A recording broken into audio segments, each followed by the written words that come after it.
What's up guys, I'm Steven and this is the first Ask Steven segment. I'm excited about this one, I hope you guys are too. So essentially you guys ask me your questions regarding school or chiropractic school and I do my best to answer them. And I'm excited about this one. So before we get into it though, I want to kind of lay out the groundwork for how I perceive this to go in the future. So this is the first video and we're going to get into our first question here shortly, but I want you guys to ask your questions that you want answered in the comments section below, and then going forward I'll pick say 2 to maybe 3 questions and we'll answer them, and we'll continue that as it goes along and I'll let that snowball over time. And so if you want your question answered, if you see a comment in the below that you want answered, give that a like, comment on it, let me know that that's the question that you want answered, and I might just answer it in the next video. Cool, so in this one, I'm gonna really answer a question that I get asked quite frequently. It's a question I get asked a lot in the comments, I get messages about it, and I've had many conversations with many of you about this topic, and it is this. Is it possible, or can I, or should I get a job and balance chiropractic school at the same time? Okay, and so this is, and it goes a lot, it goes more in depth than just a simple yes or no question, but it's something that I'm very strongly against doing. And I'm gonna get into this about why I believe this way. And I wanna say for the record that I myself do not have a job in school, nor ever will I, although I still do have time to make these videos and balance other projects on the side. But I'm gonna explain why I'm completely against working in chiropractic school. And so, I'm speaking on behalf of the school that I go to, Life University, not for them, but on behalf of them. And I have a lot of other friends in other schools too, and it seems pretty consistent across the boards with all the schools. And it's that, the first year you're learning primarily basic science classes, right, to prep you for your part 1 of boards. And then after that, you're getting more of hands-on experience and whatnot. But after that point, your school ramps up a lot actually, and in terms of you're going to be a lot busier and you're just not going to have the time to have a job. So even if in the first couple quarters you could maybe find the time to work a job, I don't think it's smart to do so, and I'm going to explain why a little bit, okay? So, why we choose to come to school when clearly the cost of school is very high, and if we want to talk about it, it's $150,000 to maybe $200,000 for you to come to school here. But why do you still choose to become a chiropractor or to go whatever to graduate school or become whatever doctor you want to be? Is because the pros outweigh the cons, or like clearly the investment, there's something that far exceeds the investment that we put into it, right? And that investment is the fact that we get to literally change people's lives and be on the frontiers of alternative healthcare and really in healthcare across the country and across the world. It's going to be incredible, and the future of chiropractic is going to be brighter than we can ever imagine. I mean, I believe the current market for chiropractic is somewhere around $13.5 billion. You can see, the top magazines, they rank chiropractors as one of the top jobs to have in terms of security and happiness and just overall enjoyment, for one of the best jobs to have. Right, so we know that the value exceeds the cost. But I think it's also smart to think about how much your time is worth, right? Both now as a student, but also as a doctor. Whenever you're a doctor, your time could easily be worth $200 to $400 an hour, possibly more. And I think it's smart to think that way while you're a chiropractic student, learning to become a chiropractor, and to really value your time and to know how much you are actually worth, right? And even just to look at the cost of school, the $150,000 to $200,000. If you break that down with how many credit hours you take in school, which is around 341, if you divide that number by the credit hours you have in school, you're looking close to really $439 to be exact, per credit hour that you're putting into school, right? And so it's not too out there to say that your time or your value for being a student and being a doctor is like $400 an hour, right? It's not crazy to think that. And I think it's important to value your time like that as well. And you gotta think too, in that, this opportunity while you're in school and being a student is meant to provide you the tools, the education, and the experiences necessary to take that into the real world, to be a great doctor to fulfill your why and your purpose and make a difference in other people's lives. And ultimately, the ultimate determinant of how successful you're going to be in terms of what success is for you is going to be determined on how well you're able to help your patients, which is going to be the value that you're going to bring to them. And the more value that you bring to them, the more you're going to be able to help your patients, which in turn, the more value you give, the more value you are worth, meaning the more money that you'll make. And that's just the reality of it, right? And so I determine this the ROI of your success. And the ROI of your success while you're in school is based on your knowledge, your experiences, and the tools that you gain while you're in school. And so just by looking at the numbers here, right? Like thinking about what, I really encourage you just to think about what you're gonna be worth whenever you're a doctor, but also to be thinking about what your time is worth now as a student and the level of the investment that you're putting into school versus what you're getting back out of it, okay? So just to look at this number, $439 that you're paying per credit hour to be a chiropractic student. To me, just looking at that, I can't justify spending 12 to 15 hours of my week working as a Starbucks barista making $9.50 an hour, right? To me, it just doesn't make any sense.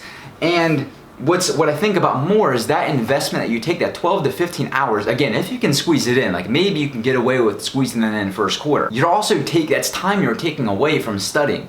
That's time you're taking away from attending workshops and seminars and attending clubs and getting involved off campus. That's taking hours away from your health, from your relationships.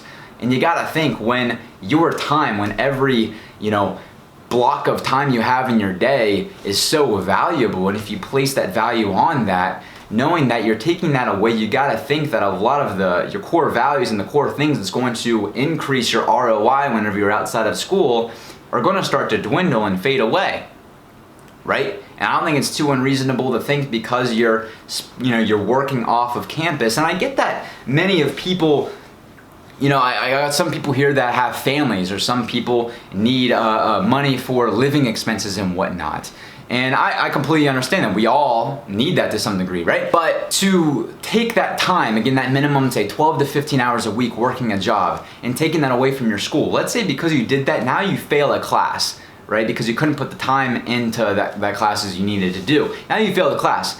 Now you gotta repay to take that class again, as well as that's time. So now you're more time and more money you're putting in, more loans you have to take out to pay for that class, right? And now that's also time you're taking away from learning and advancing yourself as a doctor, right? Which is lessening your ROI. Now you're worth less while you get out of school, and you had to pay more theoretically while you're in school because you had to go longer and pay to repay some of these classes that you failed, right? And so if you start to think this way, again, my thought process here, but it just becomes more and more like unreasonable it just doesn't make sense to hold a job where you're making $9.50 to $12 an hour when your time is just worth so much more than that. But obviously the question is, well, you say, well, yeah, Steve, but I have a family to feed. Man, I got bills to pay. I have to pay for my apartment. I have to pay for my groceries. But the truth is that we all have to do this. Right, I still have to pay for my groceries, I have bills to pay.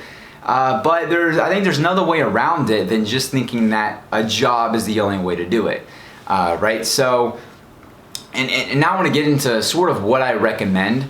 Ultimately, what I recommend is that if you have to pay for your living expenses and you don't have the savings to do that, I personally recommend taking a Grad Plus loan out. Right, where you're just essentially Grad Plus loan, you're taking more money out, so you have the money for your tuition and your loans, and then you take additional loan money out to pay for your living expenses and etc., whatever you need to pay for, and then whatever money you don't use, you can give that right back to them, so interest doesn't accrue on that extra money you take out, right? I think that's the way to go, and again, it doesn't make sense because we're all scared of the four-letter word debt and increasing that really big number that we already have a little bit more. But when you think about it on the tail end, if you're increasing, if you're using that time instead of working at a Chick-fil-A, and you're using that time to learn and become the best doctor you can possibly be, you're gonna leave with significantly higher ROI, your return on investment, Okay, you're going to leave with extraordinary more value that you're going to offer to the world, which in turn you're going to make more money, and then you can pay these loans off faster than you could if you try to sacrifice in the short term and make money and waste time on the back end while you're in school. And so I'm big on this about not wasting time and utilizing your time as efficiently and effectively as you can. And to me, I don't think working a job where you're not making that much money is just worth your time. Right? And so I would think about the long term and not necessarily the short term. I think the short term loss of accruing more debt is the smart move when you know that you're going to increase your ROI and be able to pay that off in the long end. Does that make sense? But if you still feel that you must work while you're in school, I have 2 recommendations that I actually do recommend for you. The first one is I would consider looking into a work study. Essentially, work study is when you're working through your campus while you're in school. And they're really great, they're really flexible for you. You can pick your hours. Essentially, you could time it where you're working in between some of your classes, which can work for a lot of people. And what's great about that is, you could work at, say, like I have some friends that work at the rec center. And your job is to sit behind the desk and just check people in as they come into the gym. Really simple. And though you have distractions, you have the music playing, people are coming in, and you just have other distractors and whatnot, a lot of them do study while they're working, and they'll allow you to study while you work. I know some people work at the library, even a better one because it's quiet and it's not as busy. And so I think that's a great strategy because you can get work done. And yeah, it might not be the most ideal environment for you. You're gonna have distractions and things like that, but you can at least get some work done while you're working. And I think that's a great move. And they pay actually pretty good money as well. So that's one option. The next option, which is something that I do personally, and something that I highly, highly recommend, because you'll get some money and also dramatically increase your ROI, is working for the chiropractic offices while you're in school. Okay, and I'll give some examples with this where there's been, with the business program and the networking program that I'm a part of here on campus, there's been doctors that have reached out to me from all across the country that have invited me to come and work for the practice, to do and set up certain events for them and so forth. And not only will they cover the expense of flying me out there, for paying for my food and hotel accommodations, but they'll also pay me for my time for working at that event or working in their office or doing whatnot. So it's a win-win situation all around in so many different factors, because not only do you get to travel to different parts of the country and maybe see where you might want to end up after school, but you'll also get to meet incredible doctors, network with them, ask them questions, see their practice and see things in action. You'll also get the experience of working in their practice and doing things that you'll be doing in your own practice, like setting up events, screening, marketing, working in their practice and whatnot. But you're also going to be getting paid for your time too, so you'll make some extra cash on the side. And I just think that's an all-around approach and something that could be very smart for you to do. And so if you're interested in that, hit me up, and I can hook you up and send you in the right direction for how you can make that happen in your life. So I hope this answered some of you guys' questions and gave you more of a broader perspective, because again, your time is so much valuable, and I just think you are worth so much more as a doctor, and your focus should be on becoming a doctor, to become a successful chiropractor. That should be your main focus. And I truly believe that if you can maximize your time while you're in school to become the best student you can be, to apply yourself to the best ability you can, and also use that time that you have efficiently and effectively to go to seminars, go to workshops, get involved in clubs on campus to learn a technique, or get involved in business, things that's going to improve you as an individual, you as a chiropractor, you as a business owner. It's just you're gonna be able to affect so many more people. You're gonna provide so much more value to the world, and in turn, you're gonna make more money back. You're gonna be able to pay these student loans off as quickly as you can. I've mentioned that my goal is to have my loans paid off within the first 5 years of opening in a practice.